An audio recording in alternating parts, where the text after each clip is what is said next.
Vamos passar agora a estudar os diagramas de fase. A fase ou estado em que uma substância se encontra depende de suas condições de pressão e temperatura.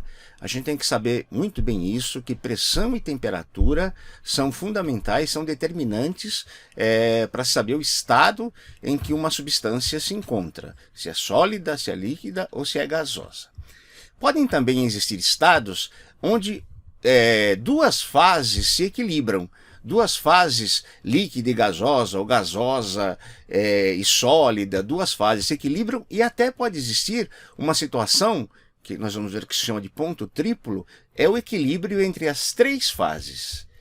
Se eu for representar os diferentes estados de uma substância num gráfico P versus θ, pressão versus temperatura, é um gráfico onde eu coloco a pressão e a temperatura, a gente vai obter um diagrama, um gráfico chamado diagrama de fases da substância. Então tem aqui um gráfico que pode parecer estranho a princípio. Eu vou colocar dois eixos. O eixo X é o eixo da temperatura. A temperatura aqui eu estou chamando de θ, essa letra grega θ. E o eixo Y é o eixo da pressão. Existem duas unidades que eu estou usando aqui, que nós normalmente usamos, que são atmosferas ou milímetros de mercúrio. Hg é mercúrio. Essas duas unidades são bastante utilizadas, atmosfera e milímetros de mercúrio. Nesse gráfico, essa parte aqui, meio cor de laranja, corresponde ao estado sólido. Essa parte roxinha aqui corresponde ao estado líquido e a azul ao estado gasoso. As curvas que separam um estado do outro, elas recebem nomes específicos. Se separa o estado sólido do líquido, é chamada de curva de fusão. Quando a substância atravessa essa linha amarela, ela está passando do sólido para o líquido, está se fundindo. Então, na curva de fusão, se eu estiver exatamente sobre essa linha, existe um equilíbrio entre os estados sólido e líquido. A curva que separa o estado líquido do estado gasoso é chamada de curva de vaporização. Nessa curva de vaporização, eu tenho equilíbrio entre os estados líquido e gasoso. Se a substância está passando do roxo para o azul, ela está se vaporizando. E essa linha vermelha é a curva de sublimação. Na curva de sublimação, eu estou passando do estado gasoso para o estado sólido. Então, essas são as três curvas que separam os três estados da matéria. Vai ser muito importante a gente saber, dado uma temperatura e dado uma pressão, em que estado se encontra aquela substância. Então, vai ser muito importante para a gente saber interpretar esse diagrama de fases. Nós começamos a falar sobre diagrama de fases. Então, existem diagramas de fases para as mais diferentes substâncias. Alguns são até bem estranhos. Mas uma substância comum, diria para você, a mais comum das substâncias é a água. Então, o diagrama de fases da água, ele é muito utilizado e ele é muito cobrado em exames, no Enem, em vestibulares. Então, aí está o diagrama de fases da água. Então vamos ver cada um dos elementos do diagrama. No eixo X eu tenho a temperatura em graus centígrados e no eixo Y eu tenho a pressão em milímetros de mercúrio. Essa pressão de 760 milímetros de mercúrio, ela corresponde a uma atmosfera. É a pressão atmosférica ao nível do mar. Essa primeira curva aqui laranja é chamada de curva de fusão. Então, ela mostra o equilíbrio entre os estados sólidos e líquidos. Se o ponto que eu estiver considerando estiver bem aqui nessa linha amarela, eu tenho um equilíbrio entre sólido e líquido. Se estiver para cá, está no sólido. Se estiver para lá, está no líquido. Essa outra curva é chamada de curva de vaporização. A curva de vaporização, ela separa o estado líquido do estado de vapor. Então, em cima dessa curva, eu tenho uma coexistência entre líquido e vapor. Para cima eu tenho líquido, para baixo eu tenho vapor. Essa última curva aqui, a azul, é chamada de curva de sublimação. Ela separa o vapor do sólido. De um lado eu tenho vapor, do outro lado eu tenho sólido. Existe um ponto onde as três curvas se encontram, que é chamado de ponto triplo. Esse ponto triplo ele ocorre numa temperatura de 0,01 graus centígrados, bem pertinho do zero, e numa pressão muito pequena, uma pressão de 4,58. Nesse ponto triplo, eu tenho os três estados coexistindo. Então eu tenho tanto o estado sólido, da água, gelo, como líquido, a água em estado líquido, como vapor. É muito cobrado, é muito importante a gente conhecer esse estado, esse ponto triplo.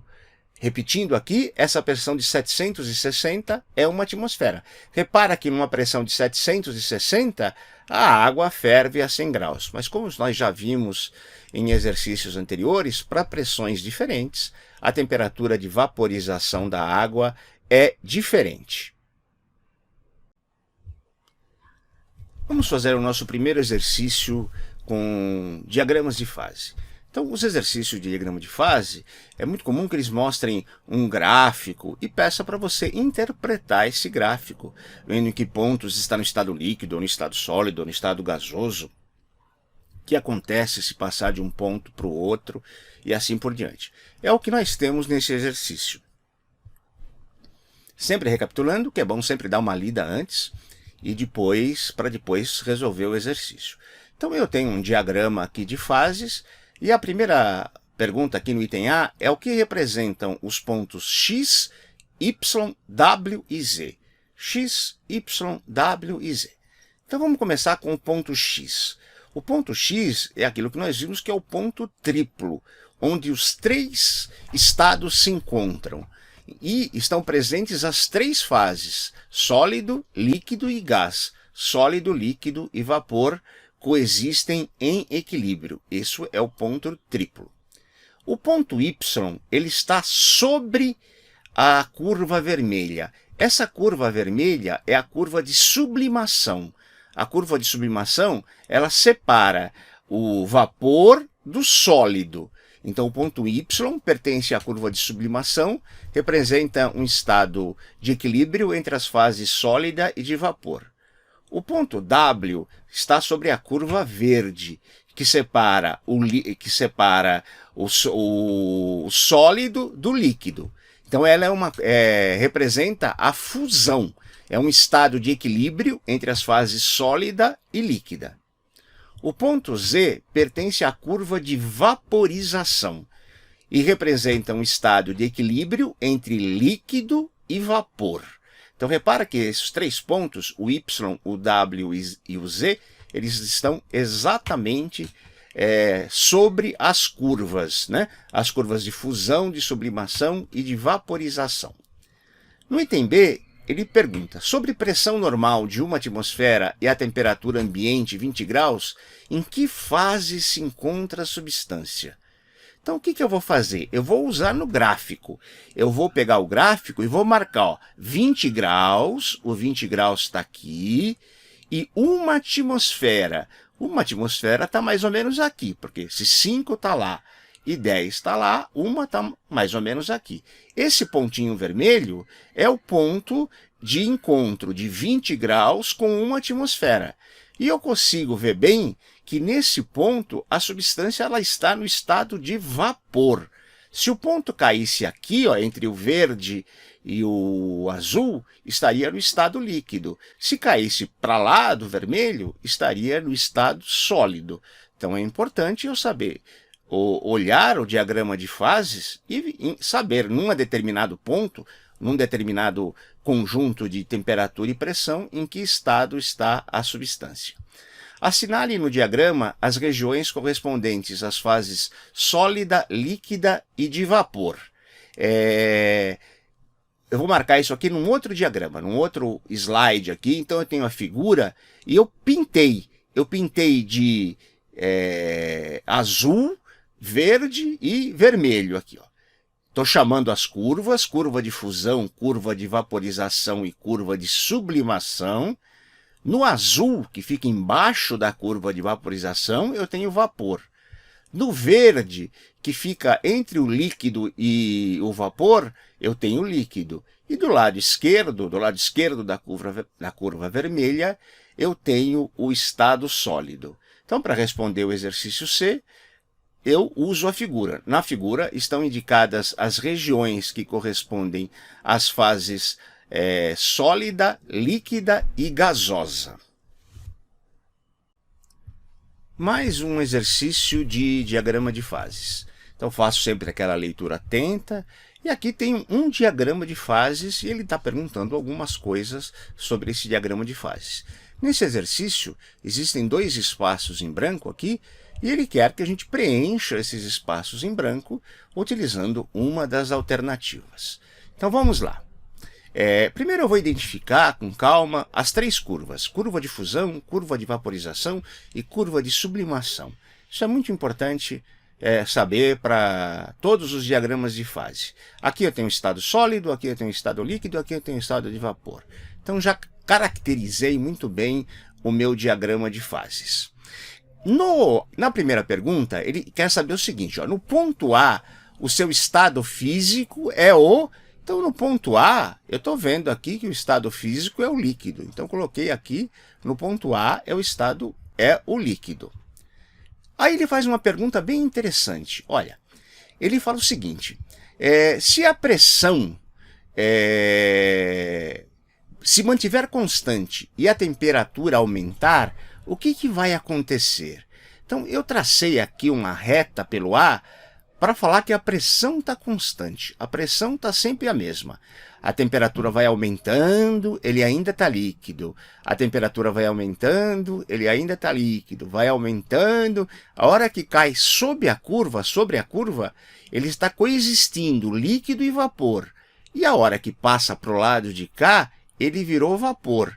Então, se eu pegar um ponto que está depois da curva de vaporização, com o aumento de temperatura, ocorreu a vaporização. Então, o segundo espaço, ele é preenchido com vaporização. Se eu procurar a alternativa correta, que tem líquido e vaporização, essa alternativa é a alternativa D. Outro exercício com diagrama de fases. Então, é dado um diagrama. Aqui está o diagrama, um monte de pontos, e ele faz uma série de perguntas sobre esses pontos. A primeira coisa que eu vou fazer é identificar as curvas. Curva de fusão, curva de vaporização, curva de sublimação, que indicam as mudanças de estados. Fusão, do sólido para o líquido. Vaporização, do líquido para o vapor. Sublimação, do sólido para o vapor. Aqui eu tenho sólido, aqui eu tenho líquido, aqui eu tenho vapor. Então já identifiquei bem aí quem é o que no meu diagrama de fases. A pergunta A é, que mudança de fase ocorre quando eu passo do A para o B? Então do A eu estou no estado sólido, no B eu estou no estado líquido. Então do sólido para o líquido, a mudança de fase de A para B é chamada de fusão. Sólido para o líquido é a fusão. A pergunta B é que mudança de fase ocorre na passagem do B para o C. Então, aqui está a flechinha. Ó. No B, eu estou no líquido. No C, eu estou em vapor. Então, do B para o C é a vaporização. Vaporização. A pergunta C, em que fase pode encontrar-se a substância no estado representado pelo ponto D? O ponto D está bem sobre a curva de sublimação, que separa vapor de sólido. Então, o ponto D está sobre a curva de sublimação, correspondem às fases sólido e vapor. A pergunta D e nos estados representados pelos pontos E, F e G. Então, vamos lá. O ponto E é o ponto triplo. As 3 curvas se encontram aqui.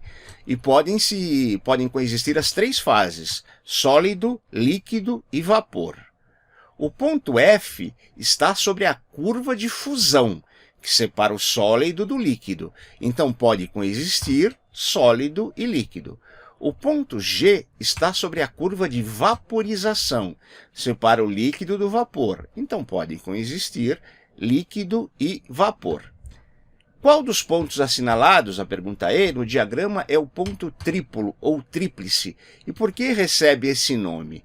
Nós já falamos aqui mesmo nesse exercício, o ponto triplo ou tríplice é o ponto E, e ele recebe esse nome porque nesse ponto podem coexistir os três estados, as três fases da substância: sólido, líquido e vapor.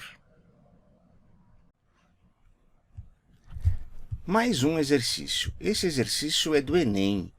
Os exercícios do Enem costumam ser um pouquinho maiores, costumam ter um texto um pouco maior.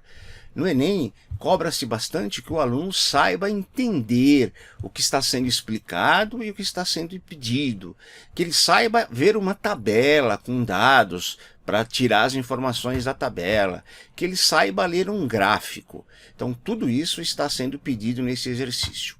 Então, o que ele está falando aqui? Eu tenho uma tabela que representa a pressão atmosférica em função da altitude. Nós já vimos isso várias vezes aqui nessa nossa aula. Conforme a altitude vai aumentando, então 0 quilômetros é o nível do mar, a pressão é 1 atmosfera. A 1000 metros de altura, São Paulo está a 700 e poucos metros de altura. A pressão já cai para 600 milímetros de mercúrio.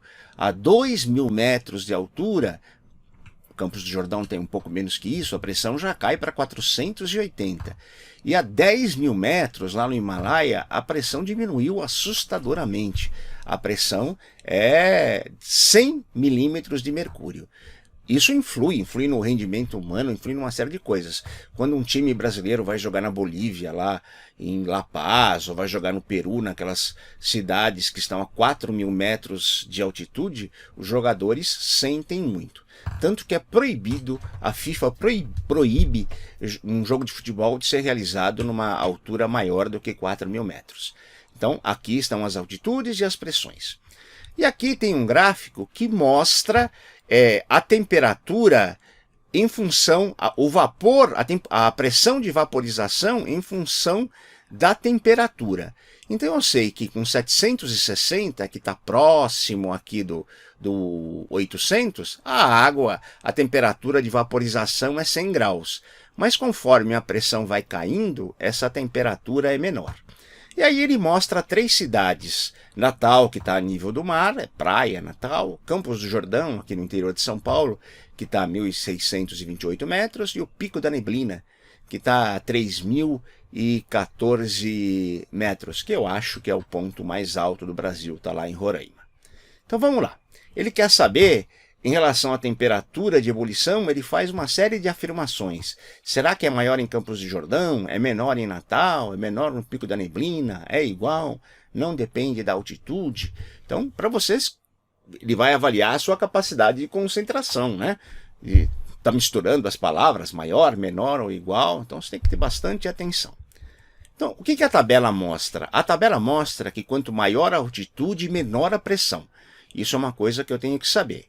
E o gráfico mostra que quanto menor a pressão, menor é a temperatura de ebulição. Tranquilo.